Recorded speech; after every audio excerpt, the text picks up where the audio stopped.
ముండెల్లికి మండల హోదాకు మద్దతు ఇచ్చిన సర్పంచ్ అభ్యర్థికి మా మద్దతు అనే నినాదంతో ముండెల్లి మండల సాధన కోసం ప్రత్యేక కమిటీని స్థానిక ప్రజాసంఘ నేతలు సమిష్టిగా కలిసి ఏర్పాటు చేశారు. వివిధ రాజకీయ పార్టీల నాయకులను మద్దతు కోరుతూ ముందుకు సాగుతున్నామన్నారు. ముండెల్లి మండల హోదా సాధన సమితి ప్రెసిడెంట్ ఓకిలి సుధాకర్ రెడ్డి ఆదివారం ప్రింట్ అండ్ ఎలక్ట్రానిక్ మీడియా సమావేశాన్ని నిర్వహించి మాట్లాడారు.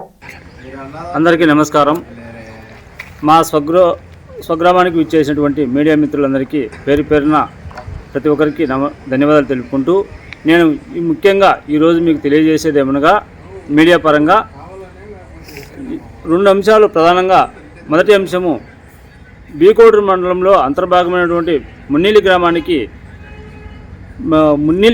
ప్రత్యేక మండల హోదా కావాలా అనేటువంటి విషయాన్ని గతంలో గౌరవ ప్రభుత్వ ఉన్నతాధికారులకు నేను కూడా తెలియజేసినాను. మా కమిటీ తరఫున అందరం తెలియజేసినాము. అయితే ప్రభుత్వాధికారులు దీనికి సానుకూలంగా స్పందించి ప్రభుత్వానికి రిపోర్ట్ పెట్టినారు.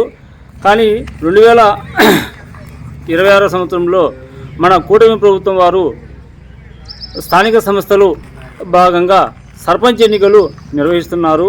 కాబట్టి మున్నీలి గ్రామ పంచాయతీలో పోటీ చేసేటువంటి ఏ పార్టీ అభ్యర్థి అయినా సరే, అటు అధికార పక్షం కానీ, ఇటు ప్రతిపక్షం కానీ, అటుకు వామపక్షం కానీ, ఏ పార్టీ అభ్యర్థి అయినా కానీ మున్నీలి గ్రామ పంచాయతీకి మండల హోదా తప్ప మరొక రాజకీయ మాకు హామీ వద్దు.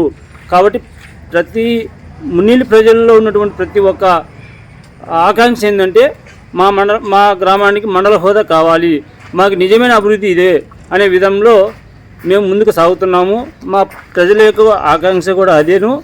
కాబట్టి దీనికి మీరందరూ రాజకీయ పెద్దలు అయితేనేమి, యువ నాయకత్వం అయితేనేమి, మరి ఈ విద్యావేత్తలు అయితేనేమి అందరూ కలిసికట్టుగా ఈ యొక్క అంశానికి మీ యొక్క సహకారం కావాలని నేను మీడియా ముఖంగా తెలియజేసుకుంటున్నాను. ఇంకో రెండో విషయం ఏమంటే, బద్వేలు తాలూకాను తీసుకెళ్ళి అన్నమయ్య జిల్లాలో కలపాలని ప్రభుత్వం కొంత ప్రయత్నం చేస్తుంది. ఇది పూర్తి స్థాయిలో తప్పిదమవుతుందని మా యొక్క భావన. ఎందుకంటే ఎన్నో సంవత్సరాలు కష్టపడితే కానీ దాదాపు స్వాతంత్రం వచ్చి 78 సంవత్సరాలు అవుతుంది. రాజంపేట నుంచి బద్వేలికి ఆర్టీఓ ఆఫీస్ రావాలంటే 78 సంవత్సరాల కాలం పట్టింది. కాబట్టి ఒకసారి చేసిన తప్పిదానికి జీవితాంతం తరతరాలు బాధపడాల్సినటువంటి ప్రజలు బాధపడాల్సిన అవసరం వస్తుంది. కాబట్టి అత్యంత అనుకూలమైనటువంటి వైఎస్ఆర్ కడప జిల్లాలోని బద్వేలు